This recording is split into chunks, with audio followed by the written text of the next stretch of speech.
తిరుమలలో శ్రీ వెంకటేశ్వర స్వామికి ఉన్న ప్రత్యేకత గురించి ప్రత్యేకంగా చెప్పాల్సిన అవసరం లేదు.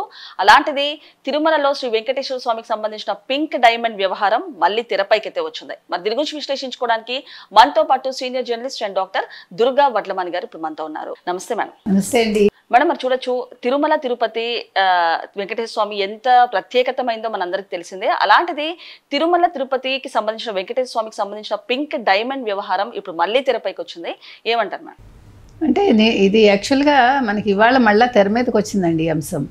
గతంలో 2018లో తిరుమల తిరుపతి దేవస్థానంలో ఈ పింక్ డైమండ్ మాయమైపోయిందని చెప్పి దీన్ని బ్రెజిల్లో వేలం వేశారంటూ ఒక పెద్ద ఇష్యూ చేశారు వైసీపీ వాళ్ళు, ముఖ్యంగా రమణ దీక్షితులు. అయితే దాన్ని మళ్ళీ ఇప్పుడు తెర మీదకి ఎందుకు తీసుకొచ్చారంటే, ఆర్కియలాజికల్ సర్వే ఆఫ్ ఇండియా అధికారి ఎవరైతే ఉన్నారో మునిరత్నం రెడ్డి దీని మీద పరిశోధన చేసి ఆయన మహారాణి ప్రమోదాదేవి గారిని కూడా కలిసి, మైసూరు మహారాణి వివరాలు సేకరించడం జరిగింది. ఆ హారం అప్పట్లో 8,500 రూపాయలకి ఢిల్లీలో చేయించారట. అందులో ఉన్నది కెంపు రాయి. ఆ రాయి విలువ 50 రూపాయలు మాత్రమే. అయితే మీకు స్వామివారి ఉత్సవమూర్తులకి 2001 నుంచి పెడుతున్నారట దాన్ని. అయితే స్వామికి వీళ్ళు నాణ్యాలు విసురుతూ ఉంటారు భక్తులు. అలా విసరడంలో ఆ రాయి కొంచెం దెబ్బతింటే దాని స్థానంలో ఒక పగడాన్ని పెట్టారు. దీన్ని ఎంత పెద్ద ఇష్యూ చేశారంటే, చంద్రబాబు నాయుడు ఇది చేయించారు, చంద్రబాబు నాయుడు హయాంలో ఒక పెద్ద వజ్రం మాయమైపోయింది, ఆ వజ్రం విలువ కొన్ని కోట్లు అంటూ ప్రచారం చేసి, అంటే చంద్రబాబు నాయుడు గారిని ఎంత ఇబ్బంది పెట్టాలో అంత ఇబ్బంది పెట్టారు వైసీపీ వాళ్ళు. అయితే ఇవాళ మొత్తం వాళ్ళు దాని మీద మునిరత్నం రెడ్డి గారు చేసిన పరిశోధనలో అది కేవలం ఒక రాయి మాత్రమే అని, దాని విలువ కూడా 50 రూపాయల కంటే ఉండదు. అయితే దీన్ని ఎప్పుడు ఇచ్చారు అనే అంశాన్ని మనం చూసుకుంటే కనుక, అయితే 1944 డిసెంబర్ 29న ప్యాలెస్లో రామయ్య అనే అధికారి జనవరి 9, 1945లో చామరాజ ఒడియార్ గారు వస్తారు తిరుపతి దర్శనానికి. వారు రేణిగుంటలో ట్రైన్ దిగాక మంచి కార్లు ఒక 2 పెట్టాలి, తిరుమలకి శ్రీకాళహస్తి వెళ్ళటానికని ఆయన తాకీదు ఇచ్చినట్టుగా తెలుస్తోంది. అయితే అప్పుడు 1945లో వారు స్వామివారిని దర్శించుకున్నప్పుడు ఈ హారాన్ని స్వామివారికి సమర్పించడం జరిగింది.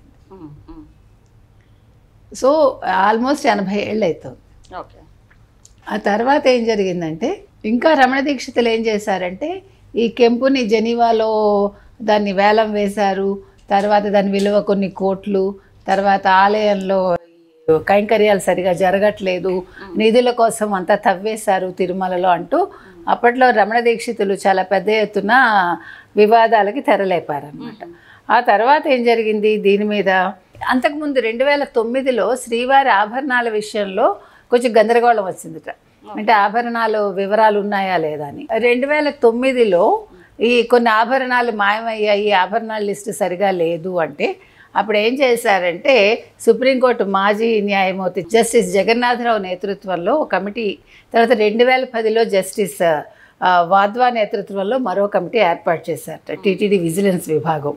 అయితే వీళ్ళు ఇచ్చిన నివేదికలో అధికారుల దగ్గర ఉన్న తిరువాభరణాలన్నీ కూడా వాళ్ళు మొత్తం లిస్టు చూసి, ఆ లిస్ట్ అంతా కరెక్ట్గా ఉంది, ఆభరణాలన్నీ సరిగ్గానే ఉన్నాయి, ఎక్కడ ఆభరణాలు మాయం అవ్వలేదు అని చెప్పడమే కాకుండా, శ్రీకృష్ణదేవరాయల కాలంలో వారిచ్చిన ఆభరణాలు మాత్రం ఈ లిస్టులో పొందుపరచలేదు, సో వాటిని పొందుపరచాలి అని మాత్రం వారు చెప్పడం జరిగింది. సో అంటే ఏమీ లేని ఇష్యూని మీకు గుర్తుంటే కనుక, అయితే అసలు తిరుమల తిరుపతి దేవస్థానానికి సంబంధించి 2018లో ఎంతలాగా చంద్రబాబు నాయుడు గారి పేరు బదనాం చేయాలని చూశారంటే అంతలా చూశారనమాట. దానికి రమణ దీక్షితులు గారు కూడా తోడయ్యారు. అయితే రమణ దీక్షితుల తర్వాత ఇటీవల కాలంలో మళ్ళా వారు అలా ఏమీ జరగలేదంటూ ఒక వివరణ కూడా ఇచ్చి, అంటే మళ్ళా టీటీడీలో చేరడానికి వారు ప్రయత్నించడం కూడా జరిగింది. నేను అనేది ఏంటంటేనండి, వీళ్ళందరూ కూడా అనూచానంగా వాళ్ళు వస్తూ ఉంటారు. అంటే వాళ్ళు అక్కడ వాళ్ళ అర్చక వృత్తిని చేస్తూ ఉంటారు కదా, అలాంటి వాళ్ళు ఏ పొలిటికల్ పార్టీ వచ్చినా పట్టించుకోకూడదు. పార్టీలు వస్తాయి వెళ్ళిపోతాయి, కానీ ఉండేది వాళ్ళే ఉంటారు పర్మనెంట్గా. అంటే స్వామివారు ముఖ్యం తప్ప ఈ రాజకీయ నాయకులు ముఖ్యం కాదుగా. మరి ఎందుకని ఈ రకంగా చేసి చంద్రబాబు నాయుడు గారి పేరు బదనాం చేయాలనుకున్నారు అంటే ఆయన ఎందుకు వైసీపీ వాళ్ళకి కొమ్ము కాసారా మనకి తెలియదు. ఇంకొకటి మేడం, అంటే తిరుమల తిరుపతిలో అంటే ఇంతకు ముందు కూడా వైసీపీ వాళ్ళు క్యూ లైన్లలో వసతులు బాగాలేవని అండ్ అలాగే లడ్డూలోని కల్తీ నెయ్యి విషయం మనకు తెలిసిందే, ఏ విధంగా వాళ్ళు దుష్ప్రచారం చేశారో. అంటే ఏంటి మేడం అసలు ఏం జరుగుతుంది? అంటే ఇప్పుడు కూటమి ప్రభుత్వం వచ్చిన తర్వాత ఇవన్నీ సెట్ చేశారని చెప్పొచ్చు చంద్రబాబు నాయుడు గారు, అలాంటిది ఇప్పుడు వైసీపీ నేతలు మళ్ళీ దుష్ప్రచారం చేస్తున్నారు, ఏ విధంగా చూడొచ్చు అంటారు? అంతేనండి, ఇప్పుడు వాళ్ళకి ఏంటంటే ఎలాగైనా ఈ ప్రభుత్వాన్ని అస్థిరపరచాలి. ఇప్పుడు ఏ ఇష్యూ లేదు, ఏదో ఒక ఇష్యూ చూపించాలి కదా, అందుకోసం అలా చేస్తారు అంతే. దీనికి మనం ఏమి చేయలేం, వాళ్ళ బుద్ధి అంతే. కానీ ప్రజలకి తెలుసు కాబట్టి కూటమి తన పనులు తను చేసుకుంటూ వెళ్ళిపోతుంది. అందుకని ఎప్పుడు కూడా దేవుడితో పెట్టుకోకూడదండి మనం, ముఖ్యంగా వెంకటేశ్వర స్వామి గారితో అస్సలు పెట్టుకోకూడదు. ఆ స్వామి కనుక ఆగ్రహిస్తే చాలా దారుణాలు జరుగుతాయి, అనుగ్రహిస్తే చాలా మంచి జరుగుతుంది.